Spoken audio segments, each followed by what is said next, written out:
Encyclical letter Dilexit Nos of the Holy Father Francis on the human and divine love of the heart of Jesus Christ. Chapter 3, divided also in two parts. This first part contains numbers 48 to 69, the rest on the screen and in the description. This is the heart that has loved so greatly. Devotion to the heart of Christ is not the veneration of a single organ apart from the person of Jesus. What we contemplate and adore is the whole Jesus Christ, the Son of God made man, represented by an image that accentuates his heart. That heart of flesh is seen as the privileged sign of the inmost being of the incarnate Son and his love, both divine and human.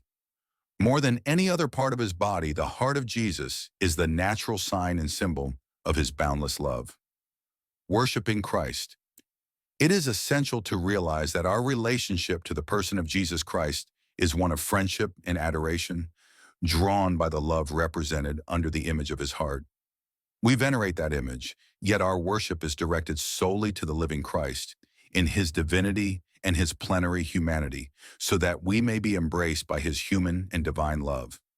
Whatever the image employed, it is clear that the living heart of Christ, not its representation, is the object of our worship, for it is part of his holy risen body, which is inseparable from the Son of God, who assumed that body forever. We worship it because it is the heart of the person of the Word, to whom it is inseparably united. Nor do we worship it for its own sake, but because with this heart the incarnate Son is alive, loves us, and receives our love in return. Any act of love or worship of his heart is thus really and truly given to Christ himself, since it spontaneously refers back to him and is a symbol and a tender image of the infinite love of Jesus Christ. For this reason, it should never be imagined that this devotion may distract or separate us from Jesus and his love.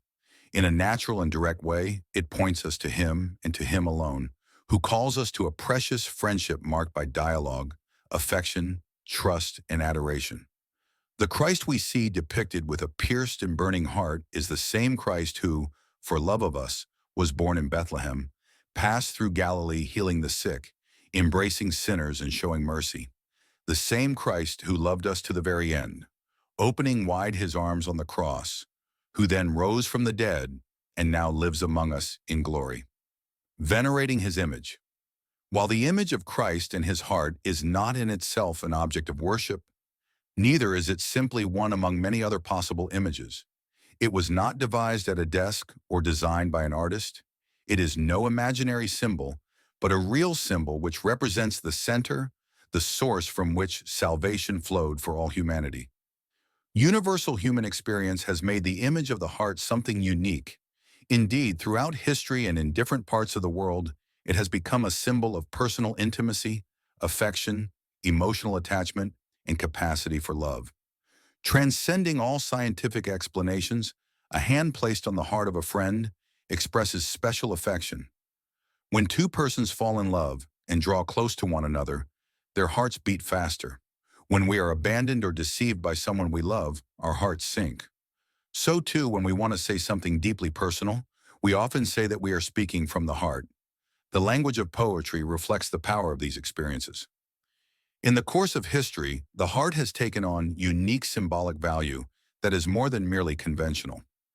It is understandable, then, that the Church has chosen the image of the heart to represent the human and divine love of Jesus Christ in the inmost core of his person. Yet while the depiction of a heart of fire may be an eloquent symbol of the burning love of Jesus Christ, it is important that this heart not be represented apart from him. In this way, his summons to a personal relationship of encounter and dialogue will become all the more meaningful. The venerable image portraying Christ holding out his loving heart also shows him looking directly at us, inviting us to encounter, dialogue, and trust. It shows his strong hands capable of supporting us and his lips that speak personally to each of us. The heart, too, has the advantage of being immediately recognizable as the profound unifying center of the body, an expression of the totality of the person, unlike other individual organs. As a part that stands for the whole, we could easily misinterpret it were we to contemplate it apart from the Lord himself. The image of the heart should lead us to contemplate Christ in all the beauty and richness of his humanity and divinity. Whatever particular aesthetic qualities we may ascribe to various portrayals of Christ's heart when we pray before them, it is not the case that something is sought from them or that blind trust is put in images as once was done by the Gentiles. Rather, through these images that we kiss and before which we kneel and uncover our heads, we are adoring Christ. Certain of these representations may indeed strike us as tasteless and not particularly conducive to affection or prayer. Yet this is of little importance, since they are only invitations to prayer, and, to cite an Eastern proverb, we should not limit our gaze to the finger that points us to the moon.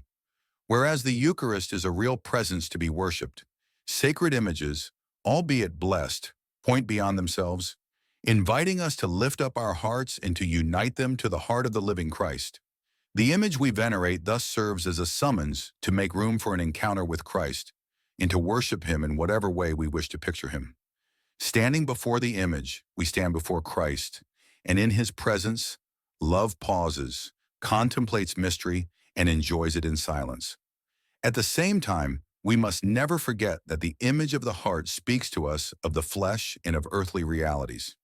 In this way, it points us to the God who wished to become one of us, a part of our history, and a companion on our earthly journey. A more abstract or stylized form of devotion would not necessarily be more faithful to the gospel. For in this eloquent and tangible sign, we see how God willed to reveal himself and to draw close to us. A love that is tangible, on the other hand, love and the human heart do not always go together, since hatred, indifference, and selfishness can also reign in our hearts. Yet we cannot attain our fulfillment as human beings unless we open our hearts to others. Only through love do we become fully ourselves. The deepest part of us, created for love, will fulfill God's plan only if we learn to love. And the heart is the symbol of that love. The eternal Son of God, in his utter transcendence, chose to love each of us with a human heart. His human emotions became the sacrament of that infinite and endless love. His heart, then, is not merely a symbol for some disembodied spiritual truth. In gazing upon the Lord's heart, we contemplate a physical reality, his human flesh, which enables him to possess genuine human emotions and feelings, like ourselves, albeit fully transformed by his divine love. Our devotion must ascend to the infinite love of the person of the Son of God. Yet we need to keep in mind that his divine love is inseparable from his human love. The image of his heart of flesh helps us to do precisely this. Since the heart continues to be seen in the popular mind as the effective center of each human being, it remains the best means of signifying the divine love of Christ, united forever and inseparably to his holy human love. Pius XII observed that the gospel, in referring to the love of Christ's heart, speaks not only of divine charity, but also human affection. Indeed, the heart of Jesus Christ, hypostatically united to the divine person of the Word, beyond doubt throbbed with love and every other tender affection. The fathers of the Church, opposing those who denied or downplayed the true humanity of Christ, insisted on the concrete, intangible reality of the Lord's human affections. Saint Basil emphasized that the Lord's incarnation was not something fanciful, and that the Lord possessed our natural affections. Saint John Chrysostom pointed to an example. Had he not possessed our nature, he would not have experienced sadness from time to time. St. Ambrose stated that, in taking a soul, he took on the passions of the soul. For St. Augustine, our human affections, which Christ assumed, are now open to the life of grace. The Lord Jesus assumed these affections of our human weakness as he did the flesh of our human weakness, not out of necessity, but consciously and freely, lest any who feel grief and sorrow amid the trials of life should think themselves separated from his grace. Finally, St. John Damascene viewed the genuine affections shown by Christ in his humanity as proof that he assumed our nature in its entirety in order to redeem and transform it in its entirety. Christ then assumed all that is part of human nature, so that all might be sanctified. Here we can benefit from the thoughts of a theologian who maintains that, due to the influence of Greek thought, theology long relegated the body and feelings to the world of the prehuman or subhuman or potentially inhuman. Yet what theology did not resolve in theory, spirituality resolved in practice. This, together with popular piety, preserved the relationship with the corporal, psychological, and historical reality of Jesus. The Stations of the Cross, devotion to Christ's wounds, his precious blood and his sacred heart, and a variety of Eucharist devotions, all bridge the gaps in theology by nourishing our hearts and imagination, our tender love for Christ, our hope and memory, our desires and feelings. Reason and logic took other directions.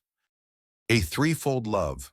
Nor do we remain only on the level of the Lord's human feelings, beautiful and moving as they are. In contemplating Christ's heart, we also see how, in his fine and noble sentiments, his kindness and gentleness, and his signs of genuine human affection, the deeper truth of his infinite divine love is revealed. In the words of Benedict XVI, from the infinite horizon of his love, God wished to enter into the limits of human history and the human condition. He took on a body and a heart. Thus we can contemplate and encounter the infinite in the finite, the invisible and ineffable mystery in the human heart of Jesus the Nazarene. The image of the Lord's heart speaks to us, in fact, of a threefold love. First, we contemplate his infinite divine love. Then our thoughts turn to the spiritual dimension of his humanity, in which the heart is the symbol of that most ardent love, which infused into his soul, enriches his human will. Finally, it is a symbol also of his sensible love. These three loves are not separate, parallel, or disconnected, but together act and find expression in a constant and vital unity. For by faith, through which we believe that the human and divine nature were united in the person of Christ, we can see the closest bonds between the tender love of the physical heart of Jesus and the twofold spiritual love, namely human and divine. Entering into the heart of Christ, we feel loved by a human heart filled with affections and emotions like our own. Jesus, human, will freely choose to love us, and that spiritual love is flooded with grace and charity. When we plunge into the depths of his heart, we find ourselves overwhelmed by the immense glory of his infinite love as the eternal Son, which we can no longer separate from his human love. It is precisely in his human love, and not apart from it, that we encounter his divine love. We discover the infinite in the finite. It is the constant and unequivocal teaching of the Church that our worship of Christ's person is undivided, inseparably embracing both his divine and his human natures. From ancient times, the Church has taught that we are to adore one and the same Christ, the Son of God and of man, consisting of and in two inseparable and undivided natures. And we do so with one act of adoration, inasmuch as the Word became flesh. Christ is in no way worshipped in two natures, whereby two acts of worship are introduced. Instead, we venerate, by one act of worship, God the Word made flesh, together with his own flesh. St. John of the Cross sought to explain that in mystical experience, the infinite love of the risen Christ is not perceived as alien to our lives. The infinite in some way condescends to enable us, through the open heart of Christ, to experience an encounter of truly reciprocal love. For it is indeed credible that a bird of lowly flight can capture the royal eagle of the heights, if this eagle descends with the desire of being captured. He also explains that the bridegroom, beholding that the bride is wounded with love for him, because of her moan, he too is wounded with love for her. Among lovers, the wound of one is the wound of both. John of the Cross regards the image of Christ's pierced side as an invitation to full union with the Lord. Christ is the wounded stag, wounded when we fail to let ourselves be touched by his love, who descends to the streams of water to quench his thirst, and is comforted whenever we turn to him. Return, dove, the wounded stag is in sight on the hill, cooled by the breeze of your flight.